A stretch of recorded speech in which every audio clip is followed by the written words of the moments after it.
لے کر جو بڑا مہربان نہایت رحم والا ہے۔ اے پیغمبر صلی اللہ علیہ وآلہ وسلم، جو عورت تم سے اپنے شوہر کے بارے میں بحث و جدال کرتی اور اللہ سے شکایت رنج و ملال کرتی تھی، اللہ نے اس کی التجا سن لی اور اللہ تم دونوں کی گفتگو سن رہا تھا۔ کچھ شک نہیں کہ اللہ سنتا ہے، دیکھتا ہے۔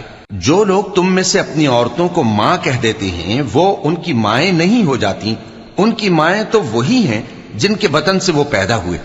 بے شک وہ نامعقول اور جھوٹی بات کہتی ہیں، اور اللہ بڑا معاف کرنے والا ہے، بخشنے والا ہے۔ اور جو لوگ اپنی بیویوں کو ماں کہہ بیٹھیں پھر اپنے قول سے رجوع کر لیں تو ان کو قربت سے پہلے ایک غلام آزاد کرنا ضرور ہے۔ مومنو، اس حکم سے تم کو نصیحت کی جاتی ہے اور جو کچھ تم کرتے ہو اللہ اس سے خبردار ہے۔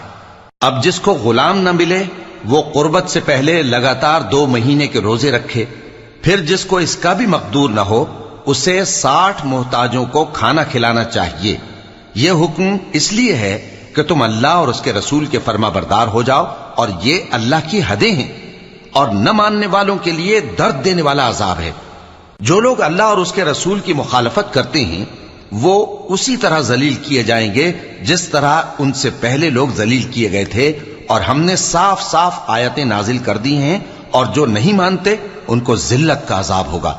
جس دن اللہ ان سب کو جلا اٹھائے گا تو جو کام وہ کرتے رہے ان کو جتائے گا۔ اللہ نے وہ سب کام لکھوا رکھے ہیں اور یہ ان کو بھول گئے ہیں، اور اللہ ہر چیز سے واقف ہے۔ کیا تم کو معلوم نہیں کہ جو کچھ آسمانوں میں ہے اور جو کچھ زمین میں ہے اللہ کو سب معلوم ہے؟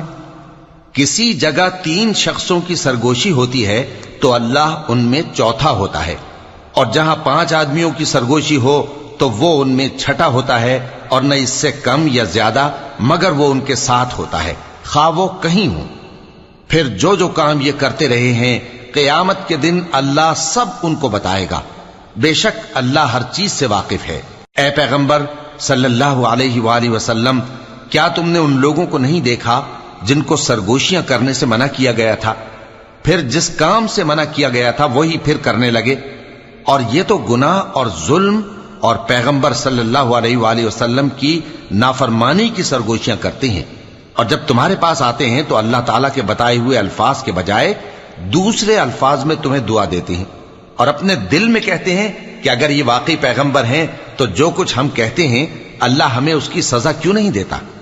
اے پیغمبر صلی اللہ علیہ وآلہ وسلم، ان کو دوزخ ہی کی سزا کافی ہے، یہ اسی میں داخل ہوں گے اور وہ بری جگہ ہے۔ مومنو، جب تم آپس میں سرگوشیاں کرنے لگو تو گناہ اور زیادتی اور پیغمبر کی نافرمانی کی باتیں نہ کرنا، بلکہ نیکوکاری اور پرہیزگاری کی باتیں کرنا، اور اللہ سے جس کے سامنے جمع کیے جاؤ گے ڈرتے رہنا۔ منافقوں کی سرگوشیاں تو شیطان کے اکسانے سے ہیں، جو اس لیے کی جاتی ہیں کہ مومن ان سے رنجیدہ ہوں، مگر اللہ کے حکم کے سوا ان سے انہیں کچھ نقصان نہیں پہنچ سکتا۔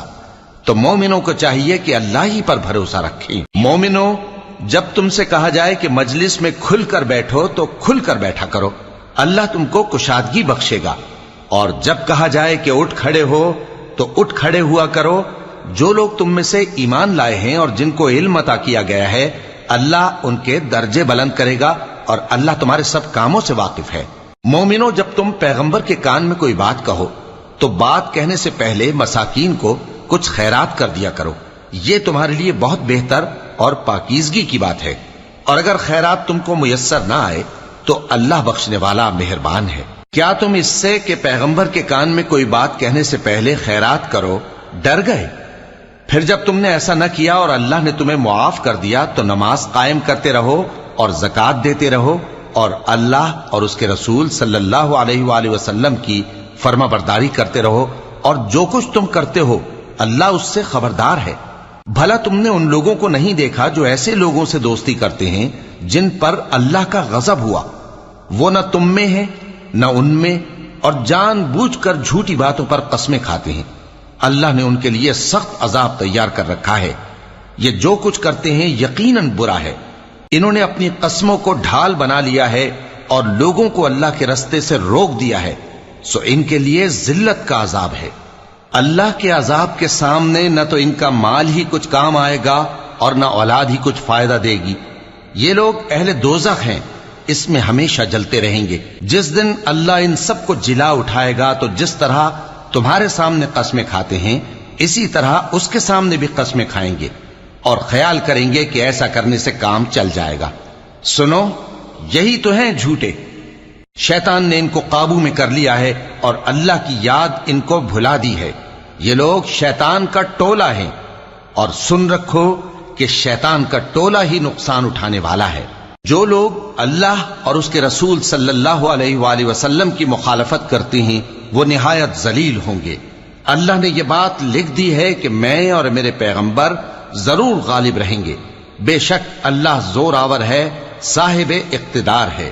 جو لوگ اللہ پر اور روز قیامت پر ایمان رکھتے ہیں تم ان کو اللہ اور اس کے رسول صلی اللہ علیہ وآلہ وسلم کے دشمنوں سے دوستی کرتے ہوئے نہ دیکھو گے، خواہ وہ ان کے باپ یا بیٹے یا بھائی یا خاندان ہی کے لوگ ہوں۔ یہ وہ لوگ ہیں جن کے دلوں میں اللہ نے ایمان کو نقش کر دیا ہے اور اپنے فیض سے ان کی مدد کی ہے، اور وہ ان کو بہشتوں میں جن کے نیچے نہریں بہ رہی ہیں داخل کرے گا، جن میں وہ ہمیشہ رہیں گے۔ اللہ ان سے خوش اور وہ اللہ سے خوش۔ یہی لوگ اللہ کی جماعت والے ہیں۔ سن رکھو کہ اللہ کی جماعت